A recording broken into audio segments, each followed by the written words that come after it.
Beep, beep, beep. That sound haunts your dreams, doesn't it? The sound of the scanner. You have been standing on your feet for 8 hours on concrete floors that feel harder than rock. Your lower back is screaming. Your feet feel like they are swelling out of your shoes. And you just had a customer scream at you because her coupon expired 3 months ago. You clock out, walk to your car, and check your bank account app on your phone. And after 20 years of doing this, after 2 decades of missing holidays with your kids to work, the Black Friday rush, after thousands of hours dealing with the general public, the number in that bank account is almost zero. I know this life. I lived this life. We tell ourselves that we are working hard, and we are. No one works harder than a woman working the floor at Walmart or Target or waiting tables at a diner. We work ourselves to the bone. So why are we still poor? Why does it feel like no matter how many double shifts we pick up, we can never get ahead? Today, we are going to have a hard conversation. This is not me judging you. This is me grabbing you by the shoulders and telling you the truth that nobody else will tell you. Because the system is designed to keep the retail worker poor, but we also do things to ourselves that keep us trapped. I worked retail for a long time, and looking back, I realized that the job itself was brainwashing me into staying broke. The first reason you are still poor is something I call the I deserve it tax. When you work a job that drains your soul, a job where people treat you like you are invisible, you build up a lot of frustration. By the time you clock out, you are emotionally exhausted. You feel beaten down. So, what do? You try to buy back a little bit of happiness. You walk past the candy aisle and grab that chocolate bar. You stop at the gas station on the way home and grab a lottery ticket and a giant soda. You order takeout because the idea of cooking dinner makes you want to cry. You say to yourself, I worked hard today, I dealt with jerks all day, I deserve this little treat. And you do deserve kindness, you do deserve rest, but you are trying to buy feelings with money you don't have. Those $5 here and $10 there are bleeding you dry. It is a cycle of misery. The job makes you miserable, so you spend money to feel better, which keeps you broke.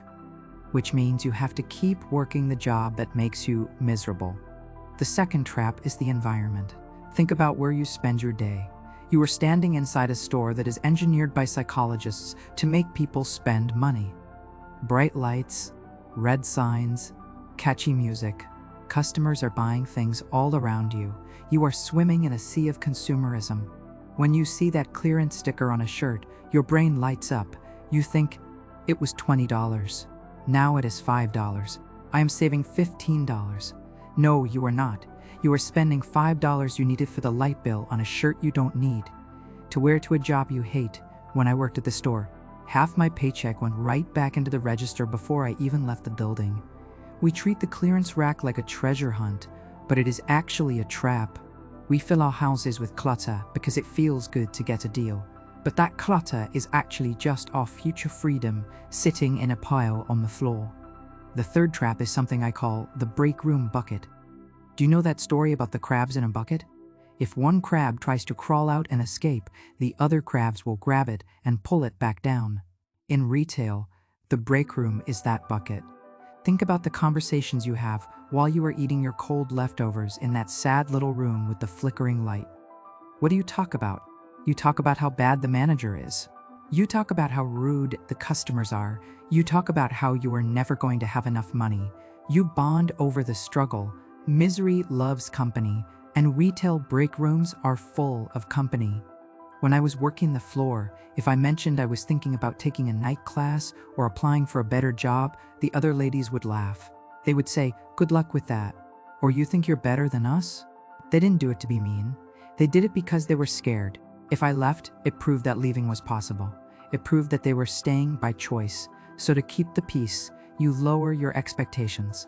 You stop dreaming. You accept that this is your life. You normalize being broke because everyone you know is broke. You start to think that car repossessions and payday loans are just a normal part of life. Honey, they are not normal. They are common, but they are not normal. You have to be careful who you listen to. If you take financial advice from people who are just as broke as you will stay exactly where you are. The fourth reason is the tax refund lottery mindset. This one hurts because I did it for years, In the working class world, especially for us single moms, tax season is like a second Christmas. We wait all year for that earned income tax credit. We see that lump sum of $3,000 or $4,000 coming, and we treat it like a bonus. We treat it like winning the lottery. We plan vacations. We buy big TVs, we put a down payment on a car we can't afford the monthly payments on. We live in starvation mode for 11 months, drowning in debt, just waiting for February so we can feel rich for 2 weeks. That is not a financial plan. That is a cycle of desperation. Instead of using that money to smash the credit card debt that has been eating us alive all year, we blow it. We catch up on old bills, buy some new stuff, and by April, we're broke again.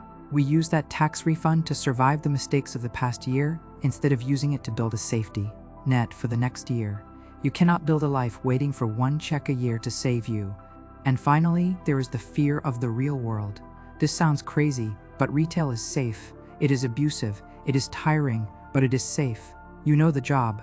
You could do it in your sleep. You know where the bathroom is. You know the drama. The idea of leaving, of sitting in an office or learning a trade is terrifying. You tell yourself, I'm not smart enough for that. I don't have a degree. Who would hire me? You let your job title define your worth. You think because you scan items, you are worth less than a person who types on a computer? That is a lie. You manage inventory. You handle conflict resolution with angry people. You multitask. You stand on your feet for 8 hours. You are strong, but you are using your strength to make someone else rich. You are afraid to jump, so you stay in a cage, because at least you know the cage. So how do we break these chains? How do we stop being the person who works retail for 20 years and has nothing to show for it? First, you have to make a decision today. You have to decide that you are done being a victim of the store. You have to stop paying your employer to work there. I want you to look at your bank statement from last month. Add up every dollar you spent at your own workplace. The snacks, the sodas, the clearance shirts, the quick groceries you grabbed after your shift because you were too tired to go to Aldi. I bet you it is over $200. That stops today.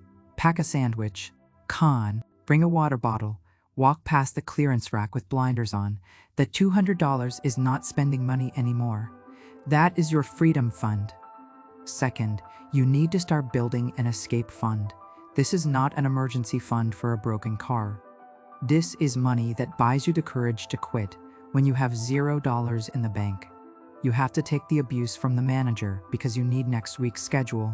You have to say yes to the double shift you hate because you need the electricity to stay on.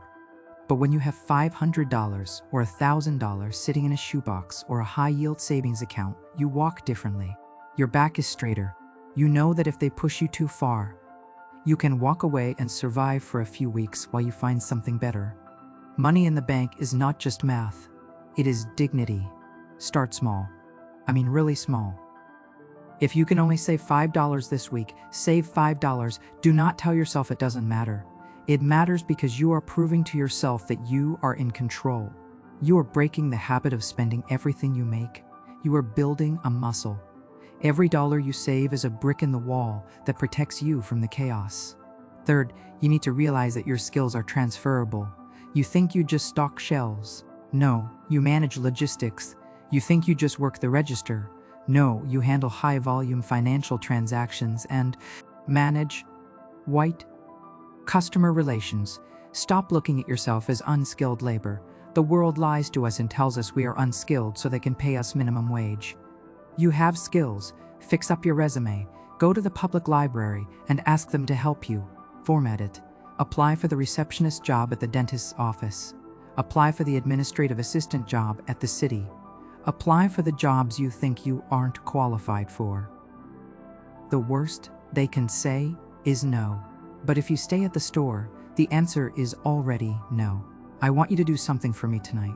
When you take off that vest or that apron or that name tag, I want you to really look at it. That uniform is just a costume. It is not who you are. You are a mother. You are a provider. You are a survivor. Do not let the fluorescent lights of that store be the only light in your life. You are worth more than $12 an hour. You are worth more than a 30-minute unpaid lunch break. But no one is going to come save you. There is no Prince Charming coming to pay off your credit cards. You have to save yourself. And you can. I did it, and I know you have that same fight in you. So here is your homework. Tomorrow, you bring your lunch, you put $5 in a jar, and you spend 15 minutes on your phone looking for jobs that don't require a name tag. Small steps every single day. We are climbing out of the bucket, and we are not looking back.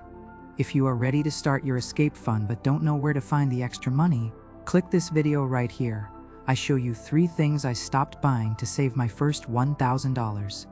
I'll see you there.